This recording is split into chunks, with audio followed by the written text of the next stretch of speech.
Tu es agent immobilier, tu veux te démarquer sur les réseaux sociaux pour attirer des vendeurs et des acquéreurs et leur offrir tes services. Aujourd'hui, je te propose une vidéo pour te permettre de vraiment axer ta communication en marketing digital. Bonjour à tous, je suis Malika Studer, je suis coach et formatrice pour agents immobiliers. J'ai accompagné plus de 200 agents immobiliers à devenir plus performants grâce à la formation et au coaching. Aujourd'hui, je te donne des clés pour être bon sur les réseaux sociaux et attirer des clients à toi. Il y a une information que tu dois savoir avant toute chose, c'est que les gens viennent pour se libérer la tête de leur quotidien. Donc en fait, quand on vient sur un réseau social, on ne vient pas pour forcément chercher un professionnel de l'immobilier. Donc il va falloir que tu sois très bon pour pouvoir te démarquer. Il y a en effet des milliards de personnes qui passent tous les jours sur ces réseaux sociaux. Comment faire en sorte de te démarquer? Si tu veux avoir aujourd'hui la chance d'attirer l'attention sur tes publications, faire en sorte que les acquéreurs ou les vendeurs se souviennent de toi, il va falloir créer du contenu de qualité. La première chose, arrête d'être auto-centré. On voit beaucoup de publications sur des nouveaux biens à la vente, des estimations en cours ou même je ne peux pas, j'ai notaire. Est-ce que ces publications viennent nourrir tes futurs vendeurs ou tes acquéreurs? Je ne dis pas qu'il ne faut pas en mettre, bien entendu, ça va venir appuyer ta légitimité puisque tu vas montrer que tu es en activité. Cependant, quand on va sur un réseau social, notre seul but est de se divertir. C'est un peu comme si tu arrivais à un barbecue où tout le monde est en short, claquette, et que tu arrives, toi, habillé en costard-cravate avec ta petite mallette, et que tu te permets de dire, voilà, bonjour, je suis agent immobilier, est-ce que vous auriez un projet immobilier? Eh bien, les gens risquent de te regarder bizarrement ou même se détourner de toi. Autre chose, parfois vous êtes là à demander tout de suite de la recommandation. Mais qui êtes-vous pour que je vous recommande un membre de ma famille alors que je ne vous connais pas? Je n'ai pas confiance en vous. Pour te permettre de bien comprendre comment fonctionnent les réseaux sociaux, il va falloir que tu comprennes que les personnes que tu vas nourrir vont passer par 5 phases.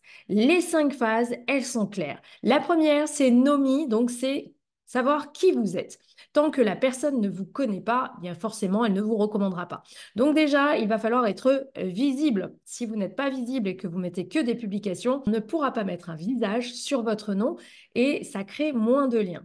Nomi. Ensuite, une fois que la personne voit vos publications, il va falloir qu'elle vous like. Like me, ça veut dire qu'il va falloir qu'elle vous aime. Si vos contenus ne sont pas intéressants, il y a de fortes chances que vous vous arrêtiez à la deuxième étape et que malheureusement, la personne ne s'intéresse pas du tout à vos contenus.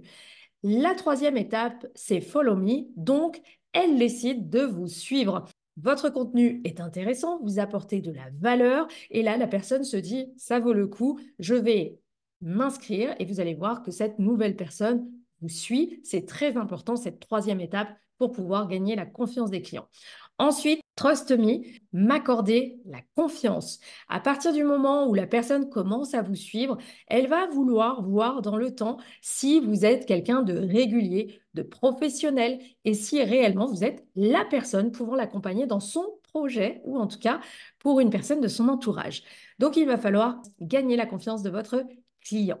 Et enfin, une fois que vous avez passé cette quatrième étape, vous arrivez enfin à l'étape Buy Me et c'est à ce moment-là que la personne va pouvoir vous acheter ou en tout cas, vous allez pouvoir lui proposer vos services.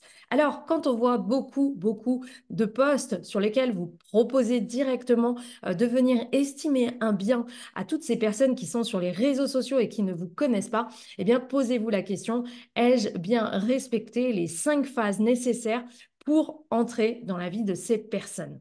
On vous a déjà donné des statistiques certainement en porte-à-porte ou en tout cas pour des prospects qui ne vous connaissent pas. On explique aujourd'hui qu'il faut entre 8 et 10 contacts pour qu'une personne se souvienne de vous. Et là, je parle en réel, dans le monde réel, c'est-à-dire en porte-à-porte ou en contact direct, en réseautage. Eh bien, sur les réseaux sociaux actuellement, nous sommes à 20 contacts. Alors, ça veut dire quoi? N'oubliez pas que lorsque vous faites un post sur les réseaux sociaux, votre post ne va pas être distribué sur le feed de tous vos amis. Ça ne marche pas comme ça. Facebook n'a qu'un seul but, c'est de faire en sorte que les personnes qui se connectent restent sur sa plateforme. Donc, elle va mettre en avant sur le profil de vos amis des posts qui les intéressent. S'ils sont attirés plus sur les belles voitures ou les sports de compétition, eh bien, forcément, votre feed sur l'immobilier ne sera pas mis en avant sur le profil de vos amis. Il va falloir apporter de la valeur. Une chose aussi qui est très importante pour les réseaux sociaux, la régularité. Vous ne pouvez pas aujourd'hui penser que vous postez pendant une semaine et que vous faites cet effort, et puis dans une semaine, plus de son, plus d'images. Sachez qu'il faut entre 4 et 6 mois pour que vraiment l'organique fonctionne, puisque là, on est sur de l'organique. Donc, plus vous allez poster, plus vous allez varier vos contenus, plus vous allez apporter de valeur, plus vous avez de chances que Facebook vous pousse en avant et que des personnes viennent vraiment s'abonner à vous et vous suivre. Donc, il va falloir du temps. L'organique, ça met du temps, un peu comme votre prospection terrain peut mettre du temps. Vous allez avoir besoin de patience et de temps, mais surtout d'une organisation pour pouvoir structurer vos contenus. Pour parler de l'organisation, c'est très simple. Je vais vous inviter à bloquer 2 heures de votre temps dans votre agenda pour le digital. Eh bien, vous avez un outil qui s'appelle, par exemple, pour Facebook et Instagram, Meta Business, sur lequel vous allez pouvoir programmer, planifier vos publications futures, que ce soit des Reels en vidéo, des publications, des carousels. Vous allez pouvoir faire un maximum de contenu et surtout les programmer sur des jours et des horaires bien précis sur Meta Business qui va relier votre compte Instagram et votre compte Facebook. Donc, vous n'aurez pas besoin de vraiment dupliquer tout ça. 2 heures de votre temps bloqué dans votre agenda pour préparer vos contenus, eh bien, c'est largement suffisant. Sachez que la plupart du temps, les idées de contenu, vous ne les aurez pas au moment où vous serez devant votre ordinateur pour préparer votre contenu. Ces idées de contenu, moi, je les ai souvent en faisant à manger, en allant me balader, en m'occupant de mes enfants ou autre. Eh bien, ce que je fais, je me suis créé une note dans mon téléphone et je note idées, réseaux sociaux, et je note vraiment l'idée de suite pour éviter de la perdre. Parce que si vous attendez, que vous laissez passer 1 heure, 2 heures et que vous revenez en vous disant c'était quoi mon idée, il y a de fortes chances que vous ayez perdu le fil de ce que vous vouliez faire, même si c'était une super idée.